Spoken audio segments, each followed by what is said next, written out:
This week I used AI to understand my lab results, write an email I've been avoiding for 3 days, troubleshoot something broken in my house, figure out a parenting situation, set up my filming lights, plan my week, and when my daughter came to me with a weird couple bug bites on her hand, and I didn't want either of us spying on Google, so I used it for that too.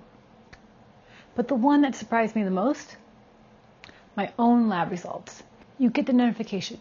Your lab results are ready. And like me, you're checking it like every other day because you can't wait to get back the results. You log in, you see a bunch of numbers, some with little arrows pointing up or down, and absolutely no explanation of what any of it means. So you wait for your doctor to call.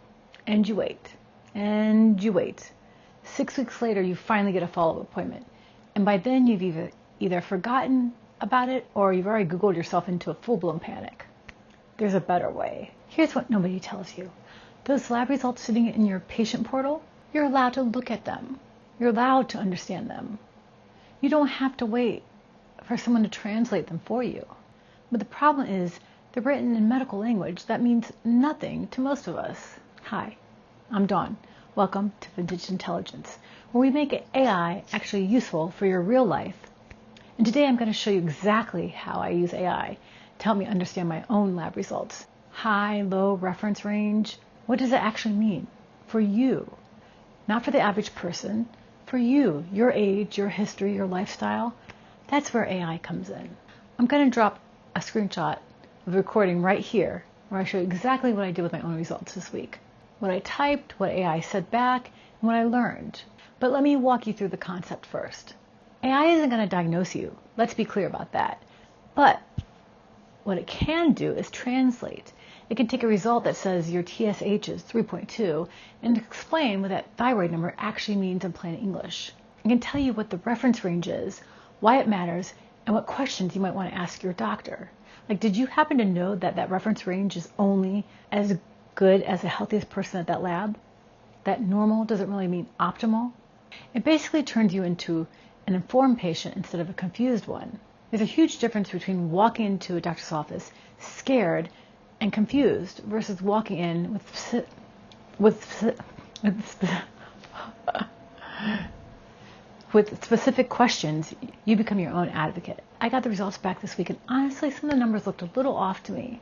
So instead of panicking or waiting 6 weeks, I just described what I was seeing to AI and asked it to explain everything in plain English. It walked me through each value, told me which ones were actually fine despite looking scary, and helped me put together 3 specific questions to bring to my doctor.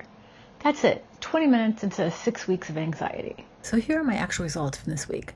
I've been experiencing cold hands lately, all the time, and I wanted to figure out if that's related to my iron levels or recent weight loss or just not getting enough protein. So I got my labs done recently, and here's what came back. I'm going to scroll to the iron section and click on the drop down arrow, and I see 4 different markers that were taken. So I have iron total, iron binding capacity, percentage saturation, and ferritin. And wow, look at that. So it looks like my ferritin is at 18, which looks to be pretty low. The reference range is 16 to 232. So technically it's in range, but I wanted to understand what it actually means and how I'm feeling day to day. Because in range, as I've said, and optimal are not the same thing. So I can go over here and open up my AI panel. You can choose ChatGPT, Claude, or whatever your favorite AI tool is at the moment. And I'm going to type in the context of like all my symptoms, my situation, not just the numbers, and see what it comes back with. And so I gave it all that context, and so let's see here. It starts off explaining what each of the markers are, and then it gives even more further breakdown of what they actually mean in practice.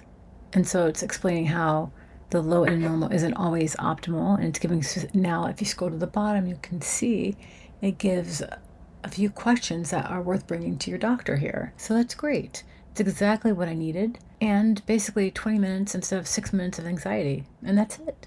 You have more access to your information about your own body than any generation before you. AI just helps you actually understand it.